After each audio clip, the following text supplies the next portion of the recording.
Boa noite a todos. Eu gostaria de iniciar agradecendo a presença de todos vocês. Agradecer mais uma vez a casa pelo convite de estar aqui a aprender, a estudar com vocês nessa noite de hoje, sobre o nosso tema maravilhoso, causa e efeito. As causas e os efeitos estão muito na atualidade, eles estão mais até como de costume.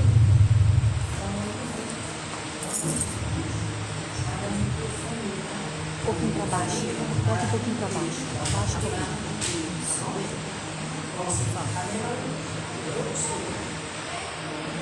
Quando o homem se resolve modificar a conduta moral para melhor, parece defrontar uma conspiração geral contra os seus propósitos de enobrecimento. Tudo se altera e desgoverna. As mínimas coisas fazem-se complicadas e o ritmo dos acontecimentos, por algum tempo, muda para pior. Esse estado de coisas leva o candidato à reforma íntima, a retroceder e desistir. É natural, porém, que assim aconteça. Toda transferência modifica o habitual. Na área das ações morais, a reação é maior, porquanto se penetra nas raízes do mal para extirpá-lo, a fim de dar surgimento a novos e equilibrados costumes. Não abandones esse modo os teus intensos de moralidade e crescimento interior, em razão das primeiras dificuldades que surgem no vida. Tem tudo a ver com o nosso tema de hoje, né? Jesus, poderoso amado Mestre, espiritualidade celeste. Queremos nos agradecer por estar aqui. Nos pedir a proteção desse estudo maravilhoso que iniciaremos. Pedir a Ti que esteja conosco, a suavizar em nossos pensamentos e nossos corações, as vossas palavras, os vossos ensinamentos. Que assim seja. Bom, vou dar aqui, então aqui, eu já escolhi, né, nosso tema, causa e efeito. Por que eu escolhi esse tema? Nós estamos vendo nas redes sociais, nós estamos vendo no nosso planeta Terra, né, inúmeros e inúmeros acontecimentos difíceis, inúmeros e inúmeros catástrofes naturais, catástrofes, né, ambientais. Essa semana mesmo eu vi na cidade do Brasil, matou 51 graus Celsius, a sensação térmica era de 51 graus Celsius, e morreram mais de 80 macacos, já caíram da árvore mortos. E os que conseguiram salvar, foi ali com água, muita água, e não podiam ficar no mesmo ambiente, tiveram que arrumar outro ambiente para eles. Cães em canis, né, aí bagunçando também, passando aperto, dormindo sufocados. E muitas guerras, tivemos a Covid, foi um caminho mundial. Estão aí outras doenças no nosso planeta, né? Mas a doença maior, ela não é aquela que você vê, a catástrofe maior não é aquela que você vê, é aquela que você sente. É aquela que você sente. E nós, por causas passadas ou causas de agora, estamos sofrendo muitos efeitos. E no meio disso tudo, o que mais me deixa triste é abrir as redes sociais e ver lá um incêndio no país tal, destruindo mansões e tal, ver igual os macacos ali correndo, idosos não suportando o calor, vindo a ficar doente, a falecer, faleceu dois, o calor intenso, né? E aí a gente abre a rede social e você vai ler o comentário e está lá. É a ira de Deus. É Deus cobrando. como se Deus fosse um ser punitivo, como se Ele tivesse nos colocado aqui e Ele tivesse constituído o tempo todo e quando a gente errasse, Ele viesse chicotar. Então isso é muito triste. É muito triste você saber que ainda tem pessoas que pensam dessa maneira, que ainda tem religiões que colocam o amor de Deus pior do que o amor dos homens. Porque se eu sou mãe, sei dar boas coisas à minha filha, mesmo quando ela erra, sei perdoar, quem dirá o Pai Celestial, que é inteiro de amor, né? Então, por isso eu resolvi trazer esse tema. O que seria causa e efeito? Qual a necessidade de tal lei? E o que a Bíblia nos relata sobre causa e efeito? Aí até coloquei aqui, né, a foto do filme Causa e Efeito, nós temos que criticar, é uma boa, tá, esse filme. Todos nós vivemos neste universo infinito criado por Deus.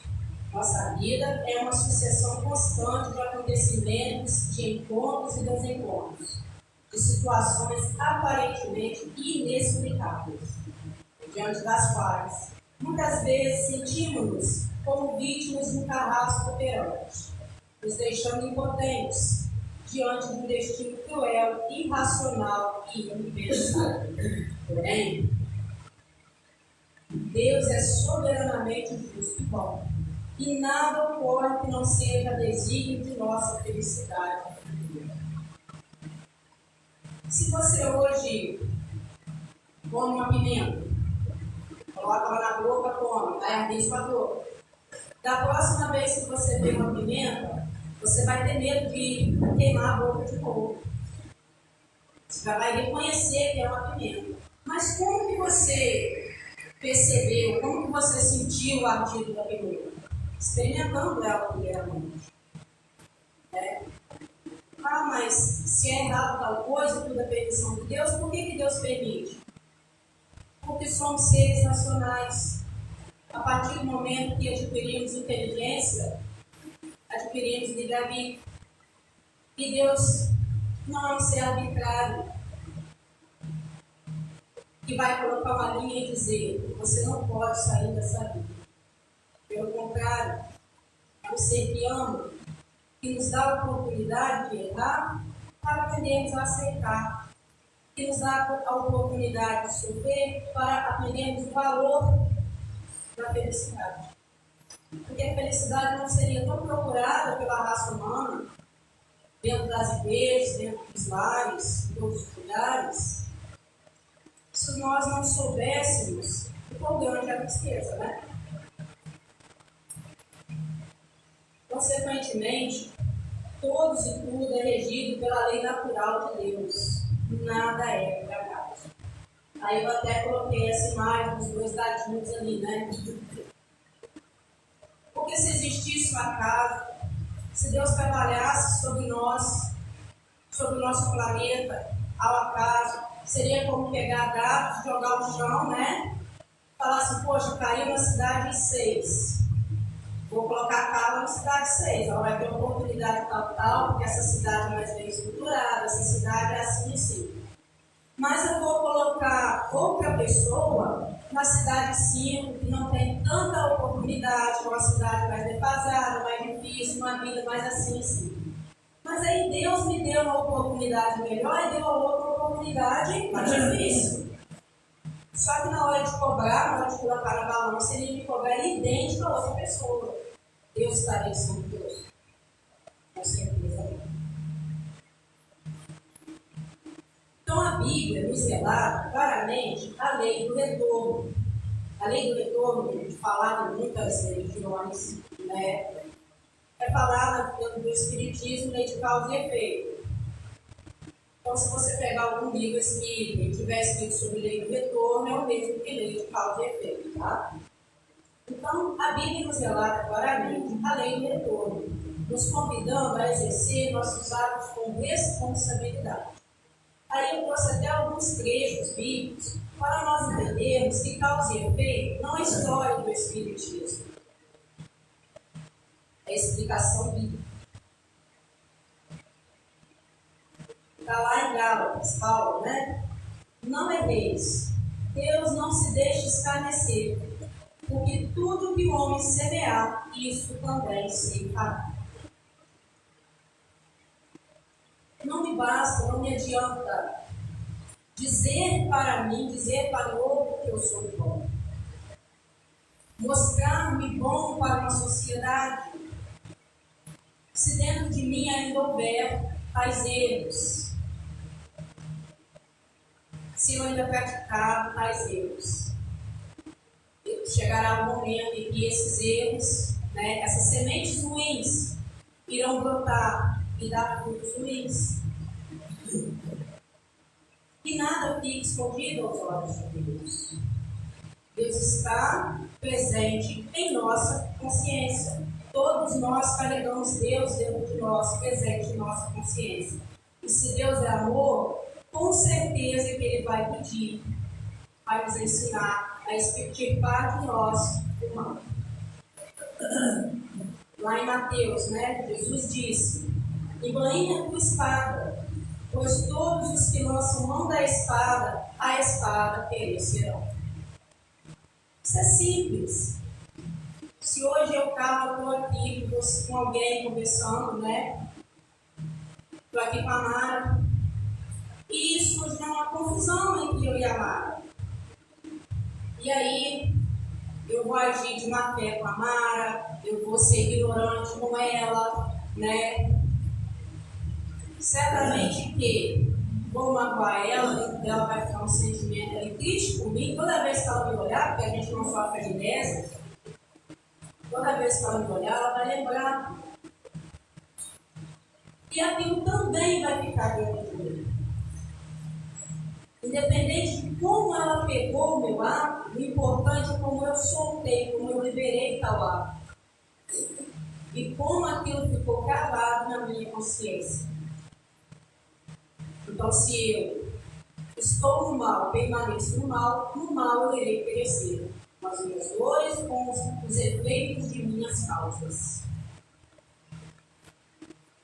E lá em João, respondeu-lhes Jesus: em verdade vos digo que todo aquele que comete pecado é servo do pecado. Aí está até essa mãozinha ali, né? Acorrentada. Né? Todos nós conhecemos a história de Madalena, que ali teve prostíbulo, vários homens vieram apedrejá-la, e ela não sentiu força nem para levantar a sua cabeça e pedir que não a apedrejasse. Ela apenas abaixou, já viu história maravilhosa desses filhos. Ela apenas abaixou e sentiu-se merecedora do apedrejamento. Porque ela estava aprisionada em seu erro, aprisionada em seus pecados. Aí veio nosso Mestre Jesus e nos mostrou que não devemos julgar, porque há muito pecado que nós vemos, mas há aqueles que estão escondidos aos olhos do homem, mas bem explícitos aos olhos de Deus. E a partir do momento que ele disse: vai, não peques mais. E ela praticou a partir dali a reforma íntima. Deixou de ser serva do pecado. Passou a ser serva de Cristo. Passou a se empoderar diante do mal e venceu o bem. Em Mateus, Jesus diz: em verdade vos digo que tudo que ligardes na terra será ligado no céu, e tudo que desligardes na terra será desligado no céu. Então não me basta dizer, no último fio de vida que eu tiver, no último instante, que eu estou arrependido e achar que ali já estarei liberto de minhas dores. Porque eu carregarei em mim, no meu íntimo, né? Aquilo ao qual eu me liguei quando ali no corpo físico. E continuarei lá do outro lado. Porque assim como a vida não acaba, o processo evolutivo não acaba porque desencarnamos. Muito pelo contrário, lá é o maior. Porque nós não somos aqui, nós estamos aqui no passado. E lá em Marcos está. E Jesus, vendo a fé deles, ali do povo, da multidão, disse ao paralítico: Filho, perdoados estão os teus pecados. Este versículo, não só esse, como aquela passagem, que diz quando Jesus curou o cego de nascença, é uma das maiores provas da lei de causa e efeito através da reencarnação. Porque se fosse verídico o fato de que uma criança é gerada naquele momento no ventre, o espírito é soprado naquele momento naquele corpo, e ele vem sem pecado algum, não traz nada, não traz efeito nenhum de causa nenhuma passada, o que Jesus teria de perdoar daquele pobre cego que já nasceu cego? O que ele teria de pecado se ele já nasceu com a cegueira? Se ele não tivesse errado antes de renascer com a cegueira. Então, essas duas passagens de Jesus, ela nos deixa clara a ideia da lei de causa e efeito, de como é regida essa lei de causa e efeito na reencarnação de todos nós. A lei de causa e efeito não foi descoberta, mas sim revelada através da doutrina espírita e sua codificação no século XIX. Sabemos quais são os livros da codificação, né? Tem lá a causa futura, né? Tem aqui o livro dos Espíritos, que fala muito, tem muitas questões que falam, né? 631, uma questão maravilhosa de ler, de estudar. Mas eu trouxe para vocês aquele que me deu um banho quando eu li a primeira vez. Não trouxe o capítulo inteiro, porque é muito grande. Mas trouxe aqueles fatos que nos cabem mais no dia de hoje, né? Vai ser o livro Céu e Inferno. Deus não criou tal lei a fim de nos punir. Muito pelo contrário. Por intermédio de seu amor, o Criador nos permite atuar e aprender com as consequências de nossos atos, nos ensinando a amar e prosseguir em busca de uma consciência limpa e sem agravantes interesses. Porque o amor cobre multidão de pecados. E é por nos amar que Deus nos permite ser regido pela sua lei de causa e efeito. No livro Céu e Inferno, podemos perceber o quão bem planejada e perfeita Deus nos educa com amor através de suas leis baseadas no amor e no perdão. Aí eu trouxe para vocês alguns códigos desse Código Penal da Vida Futura que está ali no livro Céu e Inferno. Começa assim: o Espiritismo não vem, portanto, mediante sua autoridade privada, formular um código de fantasia. Sua lei no que toca ao futuro da alma, deduzida de observações feitas sobre o fato, pode resumir-se nos seguintes pontos. Ponto primeiro: a alma ou espírito sofre na vida espiritual as consequências de todas as imperfeições de que não despojou durante a vida corporal. Seu estado, feliz ou desgraçado, é inerente ao grau de sua purificação ou de suas imperfeições. Tirando aqui toda a ideia de dormir eternamente ou queimar eternamente. Nos mostrando aqui também que nem sempre eu vou errar nessa vida, vou cometer aqui um erro e vou carregar ele lá para o outro lado. De repente, eu posso errar hoje com os meus 36 anos, perdão, 37, como digo, com os meus 37 anos, mas daqui a 20, 30 anos, eu consegui me informar, eu consegui analisar aquele ato meu e deveria eu não cometer mais ele e tentar melhorar um pouquinho a cada dia. E aí eu vou chegar, por exemplo, se hoje eu tenho inveja, vamos supor que eu tenho inveja, eu acho que todos nós temos um pouquinho. Então eu tenho inveja. Mas durante essa encarnação, eu vou lutando para que eu vença e que eu não tenha mais inveja dentro de mim. Aí se eu tinha 90%, eu passo a ter 9%. Eu tive esse avanço, né, nessa encarnação. Então, ao largar meu corpo físico, lá eu já não vou mais sofrer pela inveja, eu vou sofrer por outras coisas ruins que pode haver em mim. Mas não pela inveja, porque eu consegui vencê-la nesta encarnação. Ponto segundo. A felicidade perfeita está ligada à perfeição, ou seja, a purificação completa do espírito. Toda imperfeição é ao mesmo tempo uma causa de sofrimento e de privação do outro. Assim como toda qualidade adquirida é uma causa de gozo de atenuação do sofrimento. É como se estivéssemos numa balança. Principalmente nós espíritos, não podemos achar que só o mal que nós fazemos, só os erros que nós cometemos, são vistos por Deus. Não, o bem que nós fazemos também é visto por Deus.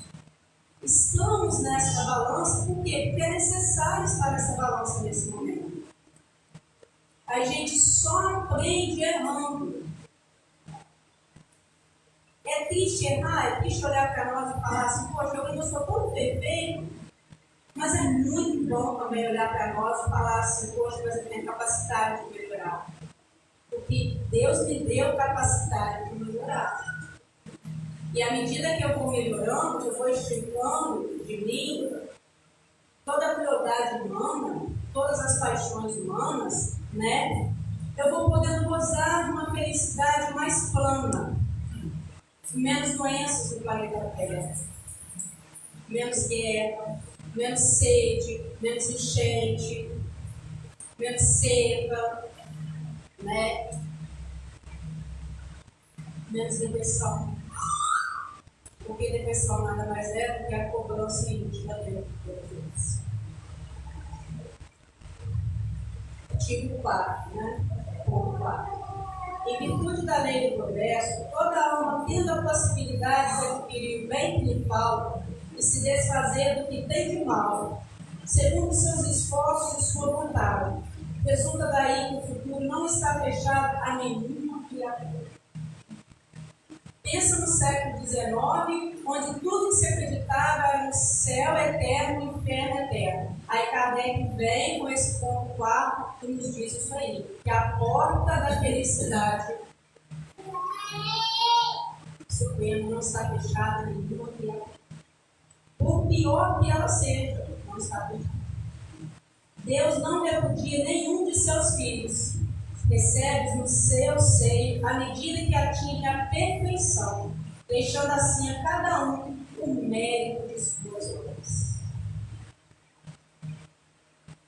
Daí, quando eu li, alguns anos atrás, esse artigo 4, eu pensei em uma coisa. Você está na escola e o professor passou-se uma prova para você. Mas na frente da prova ele colocou ali camarim com todas as respostas. Aí você foi, copiou, você mal leu, porque a resposta está ali na frente, só olhou o número e copiou ali as respostas. Chegou na hora dele pegar a prova diante da sala toda para você. Você tirou 10, cara. Qual é o meu medo? Qual seria a minha felicidade de ter pego tal prova? Mas quem já estudou aí, tinha dificuldade danada na matemática, química, como eu, sabe? Pega ali uma prova, você luta, você lê, você relê, você aprende aquela questão E daí o professor vem depois e me entrega a prova e fala, poxa, você tirou 10. Felicidade, né? Por isso Deus nos deu o livre-arbítrio.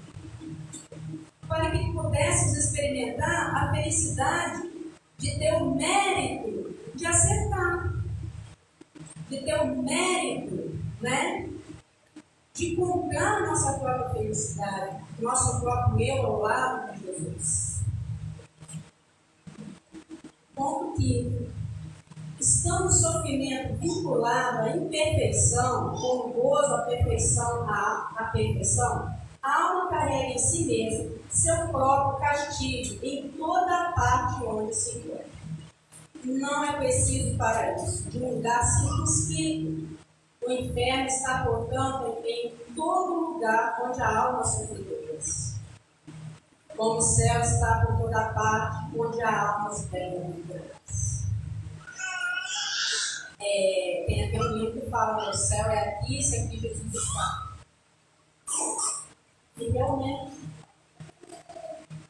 nós estamos aqui agora, em caminhos, num ambiente maravilhoso, com uma espiritualidade avançada, nos auxiliando, emanando sobre nós boas energias, bons pensamentos, vibrações, né? Nos sentindo no céu nesse momento, eu pelo menos estou me sentindo. Mas se nós estivéssemos agora, por exemplo, num lugar de guerra, onde a qualquer momento pudesse cair uma bomba, acabar com a nossa vida física, ou destruir a vida, acabar, né, matar algum familiar, estaríamos no sentido do inferno, não é verdade?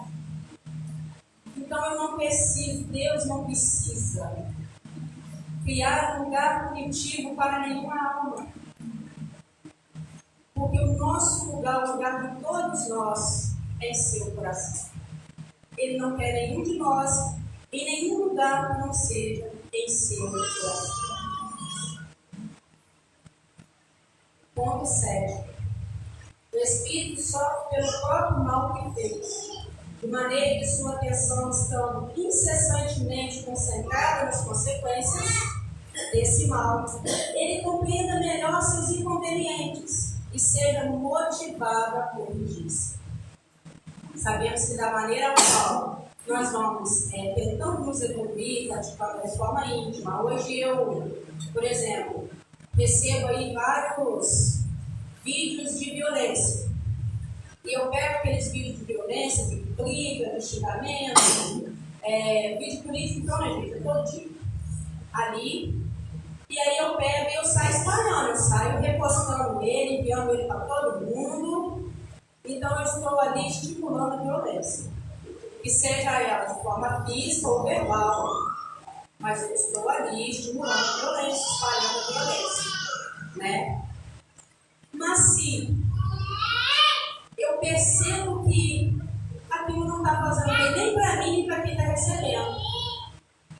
Então eu começo a receber, eu começo a olhar ali algum link do vídeo de amor, do vídeo de ensinamento. Uma coisa bacana. E aí eu faço o contrário, eu faço o reverso, né? Eu falo, poxa, se ontem eu estava espalhando um vídeo de violência, poxa, eu preciso reparar isso aí. Como é que eu vou fazer? Vou fazer o reverso, eu vou começar a espalhar um vídeo de amor. Vou espalhar uma palestra espírita que está no YouTube, está aí no Facebook da Casa Espírita. Né?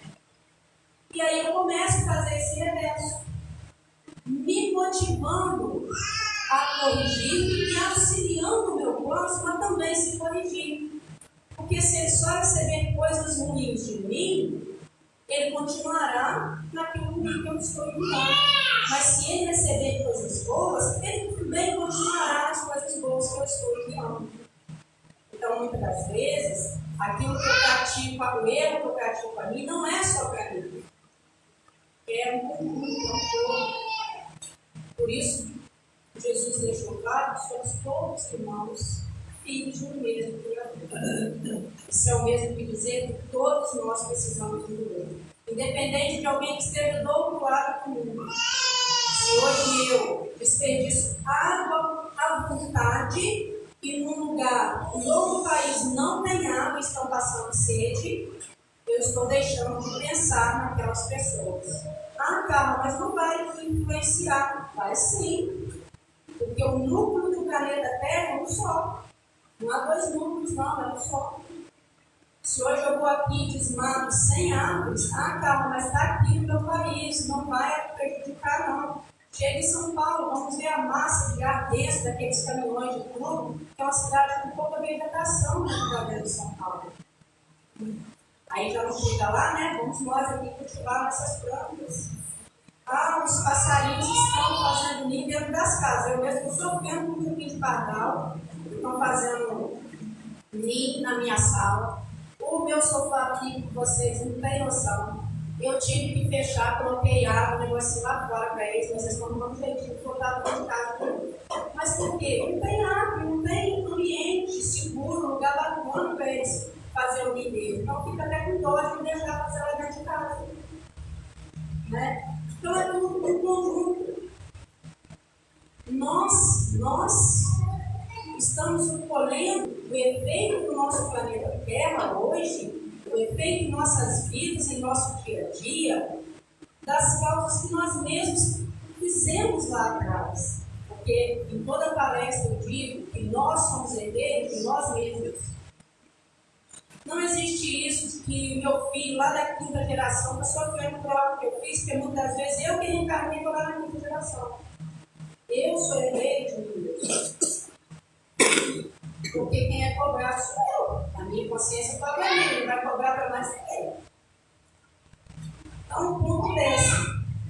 O espírito sofre apenas de suas imperfeições, seja no mundo espiritual, seja no mundo corporal. Todas as misérias, todas as vicissitudes que suportamos na vida corporal são decorrentes de nossas imperfeições, expiações de faltas cometidas, seja na existência presente, seja nas precedentes. Então, nem sempre tudo que a gente vem passar nessa encarnação, porque nós erramos na outra, não. Nós podemos estar errando nessa, não estamos encontrando o nosso erro, e a dor está sendo uma bênção enviada a nós, para que possamos analisar onde estamos errando, onde precisamos melhorar. Pela natureza do sofrimento e das vicissitudes suportadas na vida corpórea, pode-se julgar da natureza das faltas cometidas numa existência precedente e das imperfeições que lhes são a causa. O espírito é assim, sem o hábito de seu próprio destino. Pode prolongar seus sofrimentos pela persistência no mal, aliviá-los ou abreviá-los por seus esforços para fazer o mal. Porque não me basta também só deixar de fazer o mal. Eu preciso reparar o mal que eu fiz fazendo bem. Então, o bem que eu deixo de fazer a minha outra também me é cobrado na consciência. Então, gente, eu quis colocar esse pedacinho aqui, que é uma explicação também lá do céu e inferno, para falar sobre este lugar céu, este lugar inferno, que está dentro da nossa própria alma, para entendermos melhor, né, sobre isso aí. Perpétuo é sinônimo de eterno.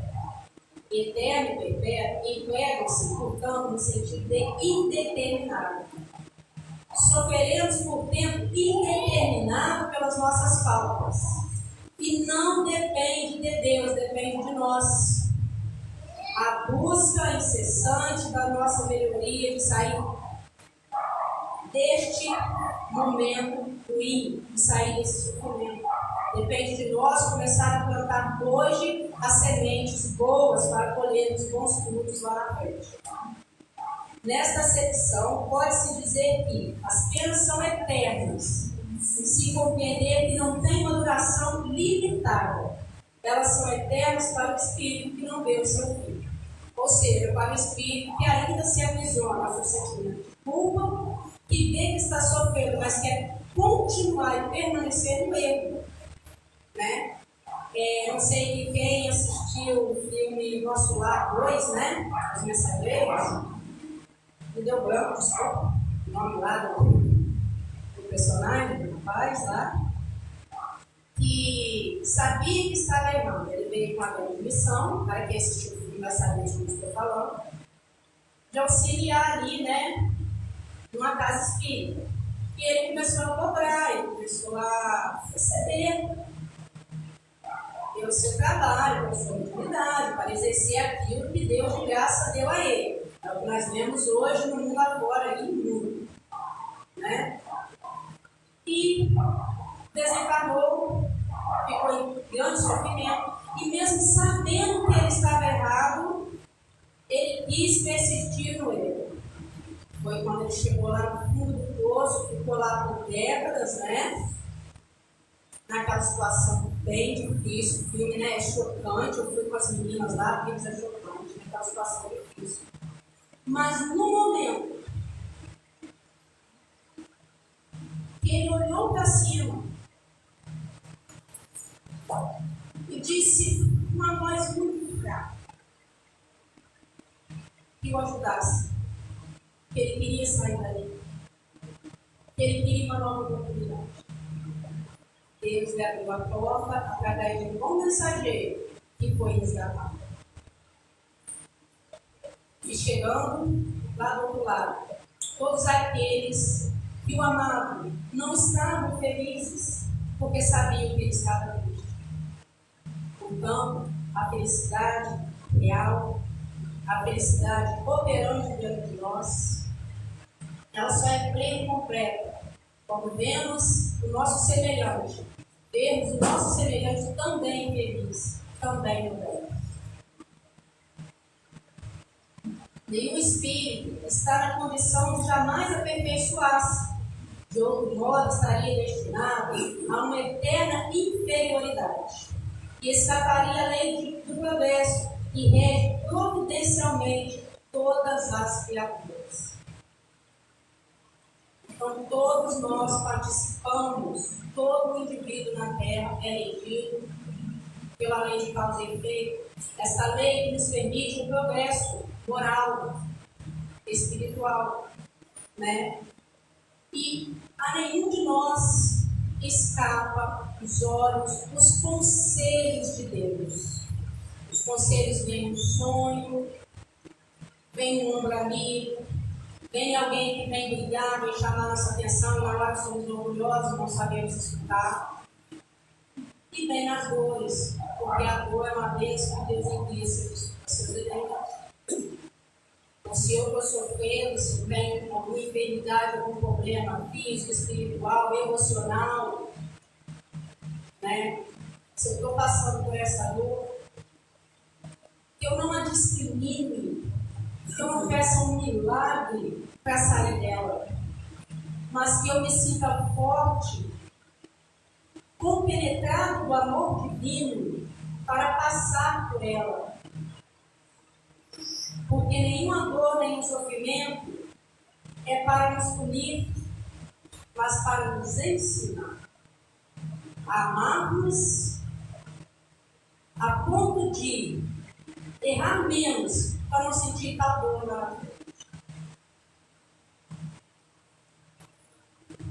Qual é a lei da justiça divina? A cada um segundo suas obras, no céu como na terra. E aí até coloquei aqui essa fotozinha, né? Com essa parábola lá de Mateus, lá em Mateus. Não pode a árvore boa dar maus frutos, nem a árvore má dar bons frutos. Ou seja, plante hoje as sementes de uma boa árvore para colher bons frutos amanhã. A reencarnação jamais será um processo punitivo. O movimento espírita defende-se o mito de que todo o sofrimento do presente é fruto dos atos errados do passado. Entretanto, no capítulo 5 do livro Céu e Inferno, Kardec diz categoricamente que o sofrimento atual é apenas resultado da imperfeição de que ainda não nos livramos, e não necessariamente de atos errados do pretérito. Olha, já li o nome livro e fugiu um pouco a mente, assisti palestra também, né? Até me lembrei disso aqui agora. que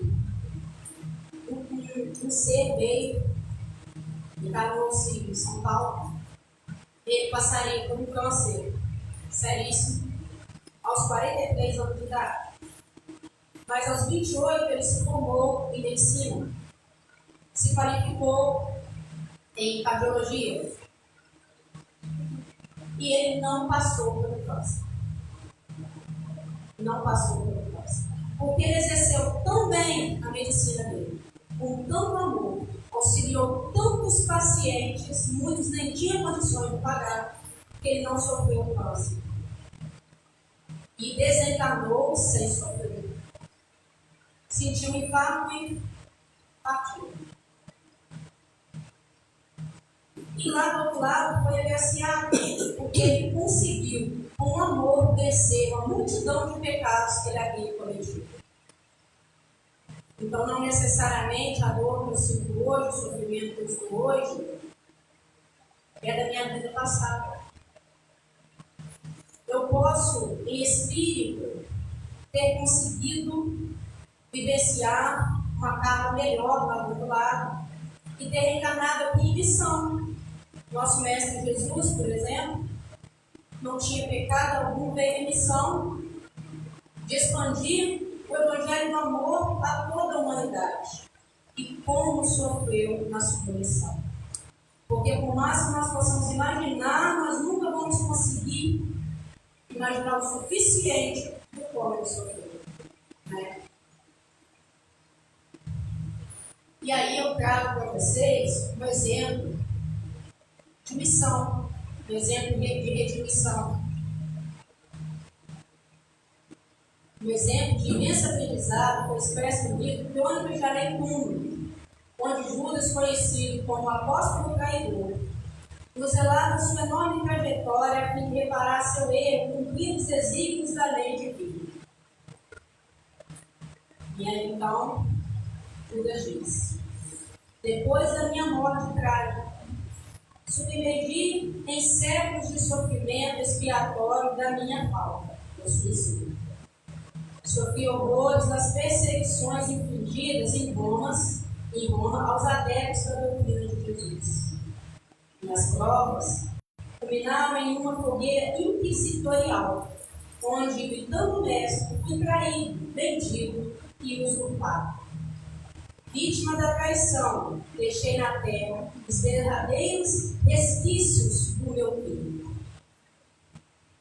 Na Europa, no século XV, desde esse dia em que me entreguei por amor do Cristo a todos os tormentos e infâmia que me avistaram, com resignação e piedade pelos meus verdugos, fechei o ciclo das minhas dolorosas encarnações na terra.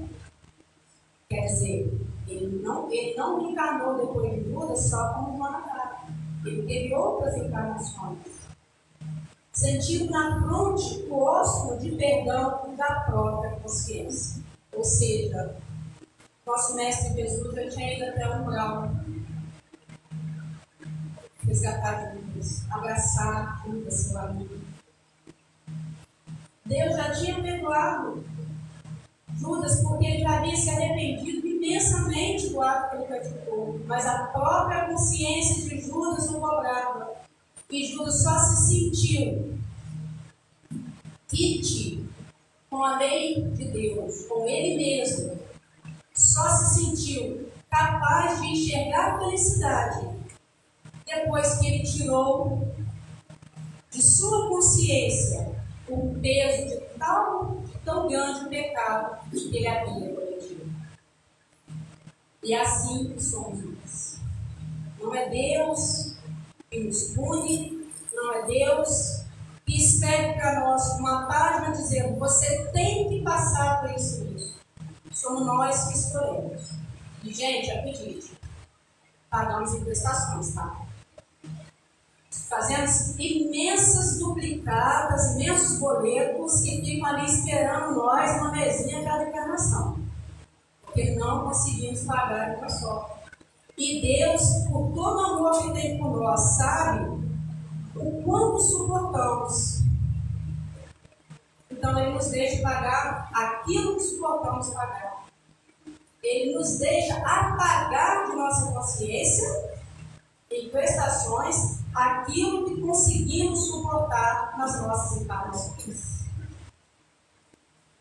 Nas últimas edições, acompanhamos os equívocos de Judas que levaram o Mestre ao Calvário e seu arrependimento que culminou em suicídio.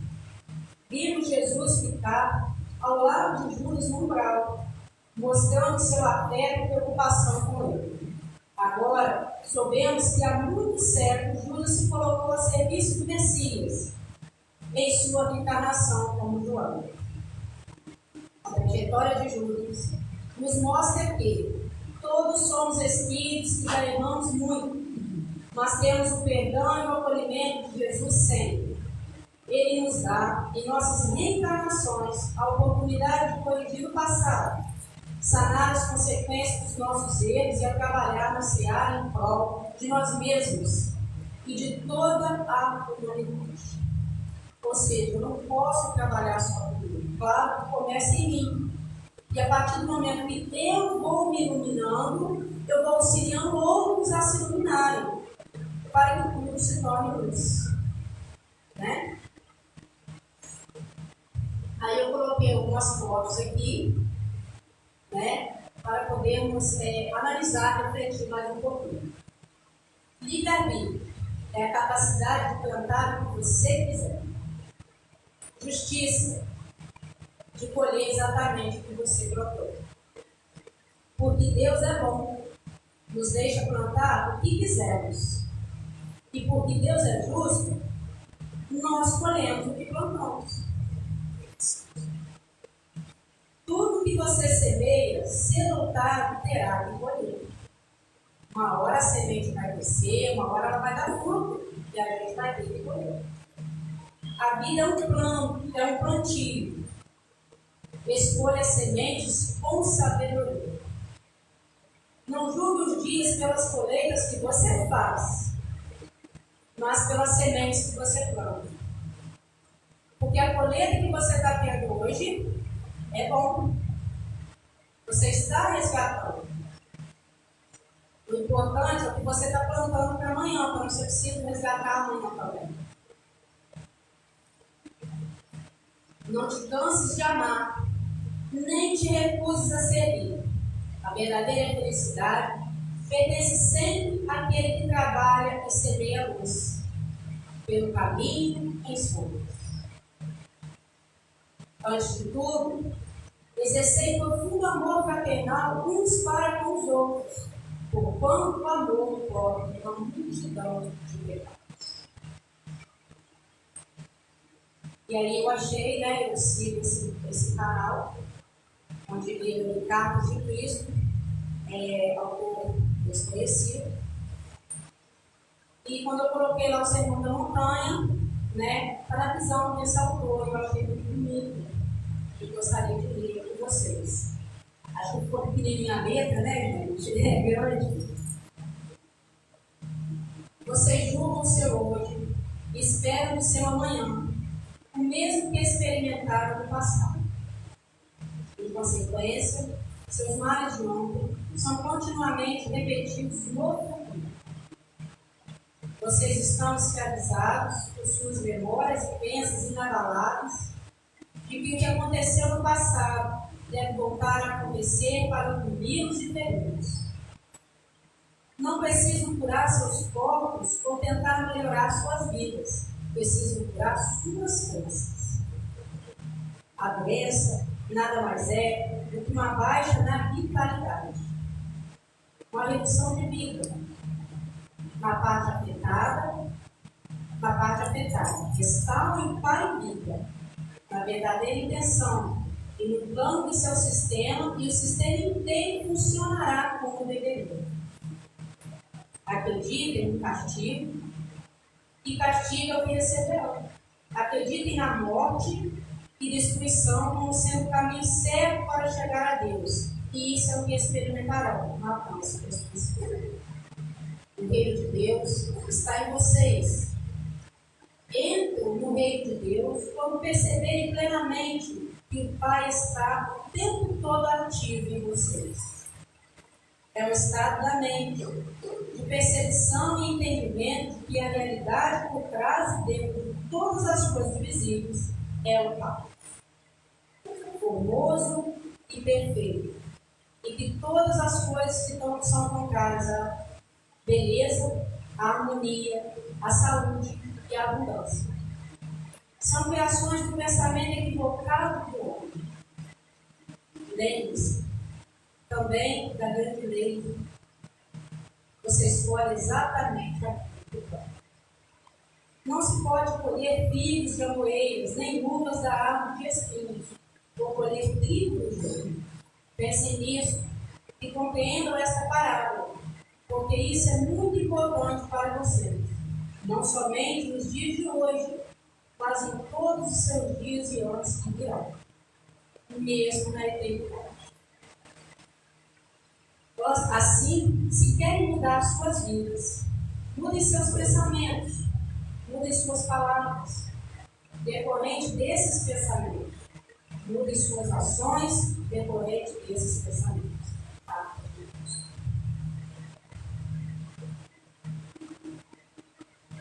Bom, até que terminou uns 10 minutinhos no tempo certo. Eu achei essa mensagem muito bonita, no final, principalmente, né?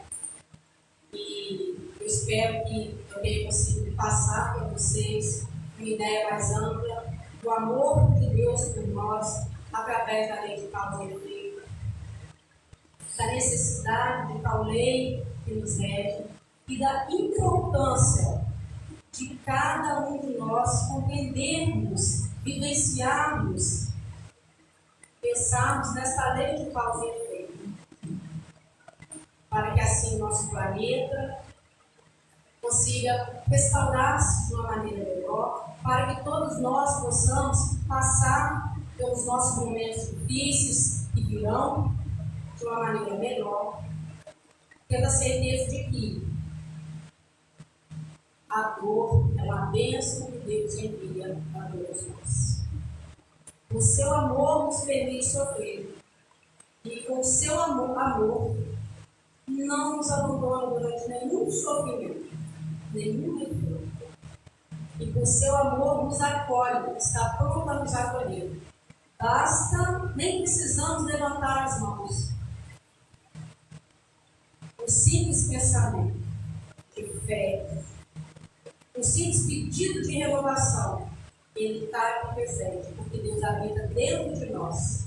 E Deus é amor. Nós não existimos sempre. Muito obrigada. Agradeço a vocês. Né? E peço desculpas aí por algumas palavras que eu posso ter falado assim um pouquinho errado. Então, uma vez que eu falei a leitura, né? Mas agradeço muito a oportunidade. E quem quiser assim, buscar um pouco mais sobre conhecimento nessa lei de causa e efeito, eu coloquei aqui na biografia, né, alguns livros dos quais eu estudei e li para fazer esse maravilhoso estudo de hoje. Então, nós vamos fazer a nossa prece, né, essa manhã.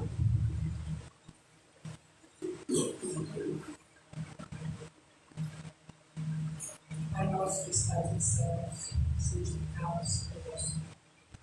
Venha a nós o vosso reino, seja feita a vossa vontade, Senhor, com nós de cada dia dai-nos o pão, perdoai nossas ofensas, ensinando-nos a perdoar quem nos tem. Não nos deixeis cair na tentação, mas livre-nos do mal, que só tem o reino, o poder e a glória para sempre. Mestre amado, agradecemos por este momento. Agradecemos, Senhor, por todo o ensinamento que passou a todos nós nesta noite. Te pedimos que essas palavras possam suavizar em nossos corações. Nos auxiliamos, Senhor, nas provações de nossa vida terrestre, nossa vida. Obrigado, Pai.